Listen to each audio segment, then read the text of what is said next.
Hello, welcome to this short presentation on fire extinguishers as part of WisCon's Outreach Training Program Tools. My name is Trina Fiesel and I'm a consultant for WisCon, an on-site safety and health. The workplace is full of hazards. Controlling for these hazards and preventing injuries is the objective of safety and health programming.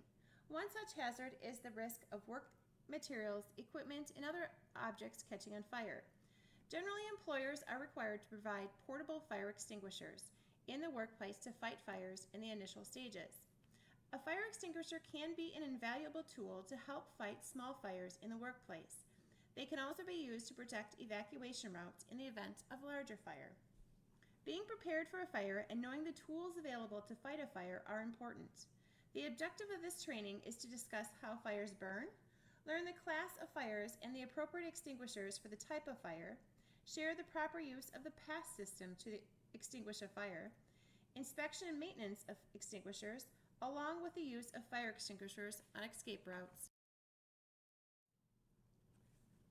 A fire needs 4 elements to burn.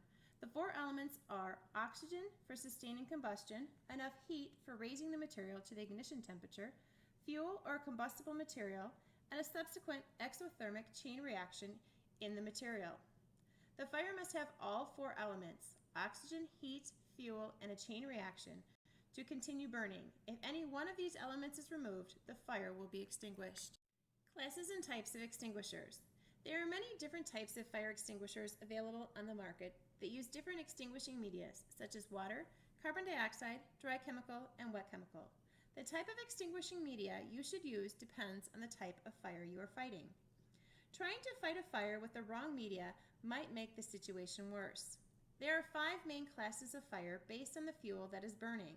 Class A, the green triangle, is ordinary combustibles such as wood, paper, and plastic. Class B, the red square, is flammable liquids or gases such as fuels, alcohols, and aerosols. Class C, the blue circle, is electric fires. Class D, the yellow star, is combustible metals such as magnesium, potassium. Class K is a black hexagon, which is kitchen fires such as oil and grease. Knowing which type of fire extinguisher to use is important. Don't use a fire extinguisher for a class of fire that isn't on the label.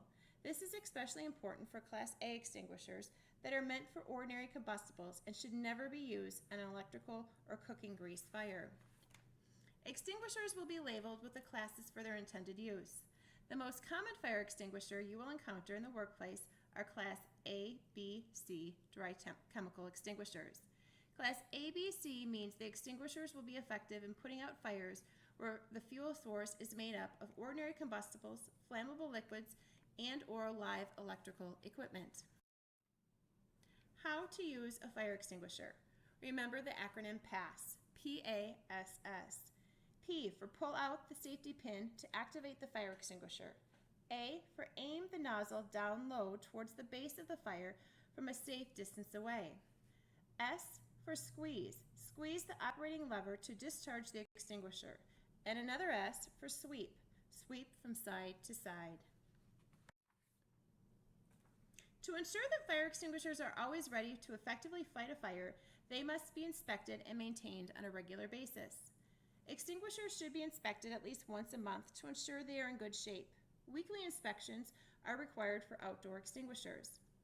Extinguishers should be mounted on a wall hanger or in marked fire extinguisher cabinets so they can be easily seen. Access to extinguishers must not be blocked.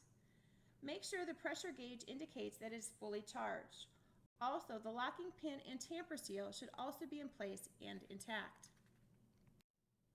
The hose and horn should be in good shape and unobstructed. Also, all metal parts should be corrosion-free.